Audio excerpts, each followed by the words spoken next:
very difficult to believe. However, the feelings were definitely there. And as I went to sort of scratch my chin, because I could feel a tickle on my chin, it went to my cheek. When I touched my cheek, it went to my hair. When it went to my hair, it went to my back. So almost as if a child would tickle you with a feather. There are many people who believe that they can make contact with the spirits. Others believe there is a more rational explanation. I think whenever we go into a very old building, I mean particularly one if we think it's got some kind of history of ghosts and apparitions and so on, then we automatically go into a different mental state. We're actually on the lookout for anything even remotely spooky. Now, I mean, things that in another context we wouldn't actually necessarily pay any attention to, you know, some kind of bang somewhere in another room that normally would probably hardly even notice, in a haunted house that suddenly possibly becomes evidence for the ghost. Back at Bowden, the investigators have called in reinforcements. Dowser John Bowers. Dowsers have always been associated with finding underground water. But ghost hunters believe dowsers like John can also help detect invisible energy lines where ghosts and spirits are found. There are ghosts here, but I don't know which room or... but, you know, if I had to predict where anyone would see one, I would have to say they would have to be on a water line or an energy line, and what they would see would have been on a water line or an energy line close to them. So when you map a room and find lines in it, you could say to someone, if you're sitting, say, in that armchair there, you're in the way of an energy line. You could perhaps be picking up something which is on that energy line, if you believe Lethbridge's theory that energy lines and water lines can hold emotional memories or memories of anger and things like that. John believes that he can discover Bowden's energy lines by asking his dowsing rods where they are. Oh, that's sneaky. When the dowsing rods cross, they've detected a line.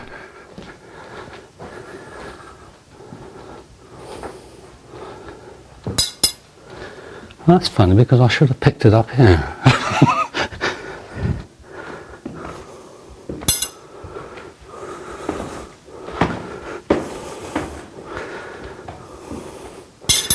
Yeah, I'm getting a line more or less up through the middle of the steps. I'm going to go up and have another. If John's rods are correct, there seems to be an awful lot of energy around here. This is awkward because the wall's in the way.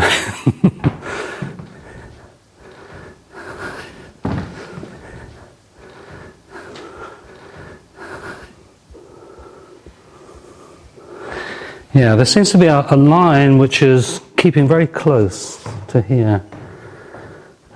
It doesn't connect with the one going up there, because there doesn't seem to be anything between that and that one. So you've got two parallel lines probably going out or in, but they don't seem to be using this little bit. But will clairvoyant Marion sense ghosts in areas that correspond with the dowser's energy lines? Yeah, they're really pushing me. It's almost as if I'm in their way. It's sort of... Describe the pushing sensation, the feeling you're getting. It's just like a wobble. You know, it's just like as if I would push you. And because I'm on the steps, I'm a bit frightened of tipping over.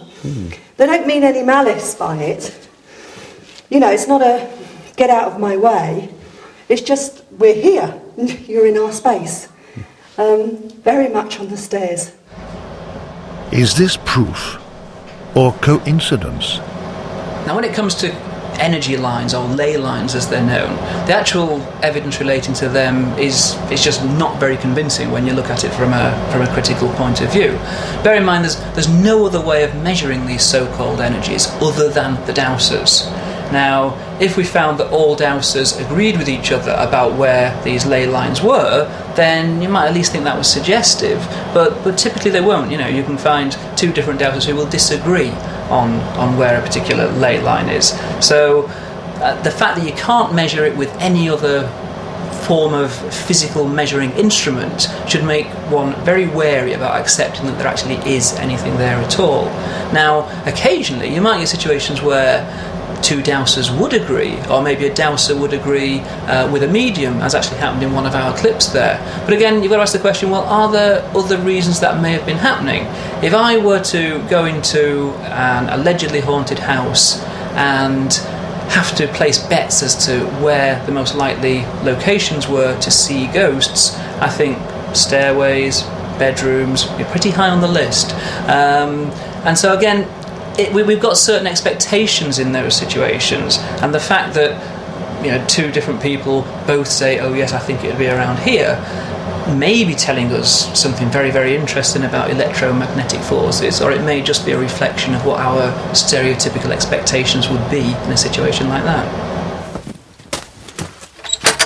The team visits Stella Claire Ewan, who was raised at Bowden, to ask her whether she had ever had any experience of the paranormal at the house. Pleased to meet you. Hello. Thank you ever so much for seeing me. I'll quite happily tell you that my aunt, when she was alive, who's sadly dead now, she met the ghost of the Grey Lady on the top drive. Right. Who apparently has been known about for hundreds of years, but you never hear about her now. Now, I never met her, and I'd been up that drive at night and everything, and I'd never, ever come across this ghost, ever. And I used to walk up there on purpose with my school friends Looking to for frighten them. No, just to frighten them, because of the sound of the animals in the undergrowth, and there was a lot of trees and laurel bushes up alongside the drive, which aren't there now. And you'd hear all the sort of foxes, barking and owls hooting, and used to completely unnerve them. But I never, in all the times I ever went up there, did I ever meet anything odd, except two naked people in a bush one day. I was so embarrassed. And, So what did your aunt say that she saw? She never told me. It was my mother who related that to me and said, Oh, right. Aunt Molly claimed that she'd seen this ghost of the Grey Lady up there. And I said, oh, and I thought, well, I never saw anything up there. That's my aunt, and that's my mother when she was younger. So that's your aunt? Yes, this is the lady who saw the Grey Lady, apparently. When my daughter was about 14, it must have been about 1983, I suppose, I don't know, I took her and her school friend up to Bowden just to go and see inside. I thought, well, I will pay to go in, and then she can see where I grew up. Anyway, up we go. And one of the most interesting features was when we were upstairs on what we referred to as the landing, which they referred to as the American room, I was talking to Anna, and then that's when Joan Peterson found out that I'd actually lived in the house, and she was going on about this room, I think they call it the pink room now, having a ghost of somebody who holds ladies' hands, and my immediate retort was, that's the room my grandfather died in, and he's still looking for me and my mother, and I think he's holding ladies' hands because he thinks that's who it is, me or my mother. And she didn't quite like this. She wasn't very happy about having a recent ghost. I hope it isn't him, actually. Okay, we've had people give us accounts of seeing monks on the premises, and we've heard several people say that there was a monastery there. We haven't been able to dig up any facts, but you do. I always remember being told there was something to do with monks. And as a child, I remember somebody saying to me they thought there might be monks buried in the walls of the cellar.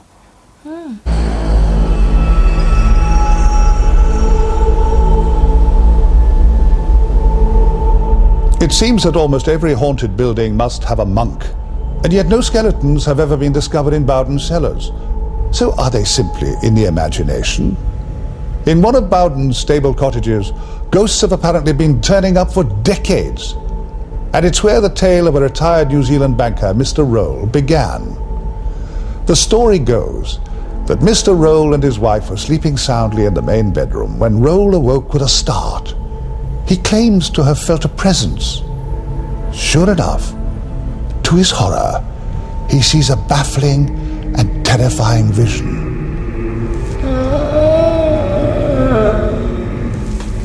At the foot of the bed, and looking straight at him, the giant figure of a medieval monk. And as if that wasn't bad enough, the place where the monk's face should be begins to glow. Blue. Understandably, Roll was scared witless, but there's more. As the blue glow intensified, His mind began to freeze as the